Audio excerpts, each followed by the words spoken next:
పిల్లలకి యూస్ చేసే డైపర్స్ వల్ల కూడా వాళ్ళకి హార్మోనల్ చేంజెస్ వస్తున్నాయని చాలా మంది డాక్టర్స్ చెప్తున్నారు కదా.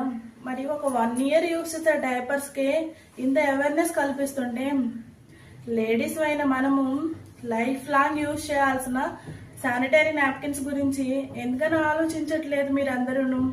ఒక నాప్కిన్ తయారు చేయడానికి మన ఇంట్లో పాలిథిన్ కవర్స్ ఉంటాయి కదా, పాల ప్యాకెట్లు సరుకులు తెచ్చుకునేవి, ఆ కవర్స్ 5 కవర్స్ కలిపితే కానీ ఒక శానిటరీ నాప్కిన్ అవుతుంది అనమాట. సో మనం ఎవ్రీడే 2-3 ప్యాడ్స్ యూజ్ చేస్తాం. అప్పుడు ఎన్ని కవర్స్ మన బాడీకి అబ్జర్వెన్స్ అవుతుందో ఒకసారి ఆలోచించండి. So please maximum biodegradable product కి యూజ్ చేయమని నేను అవేర్నెస్ కల్పిస్తున్నాను. దాంతో పాటు కూడా రీయూజబుల్ గా అయ్యే ప్యాడ్స్ అట్లాంటివి యూజ్ చేయడం వల్ల కూడా మనకి ఇంకా ఎన్నో బెనిఫిట్స్ ఉంటాయి అన్నమాట.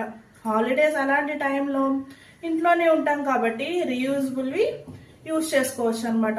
So please try to understand, మన హెల్త్ ని మనమే కాపాడుకోవాలి కదా.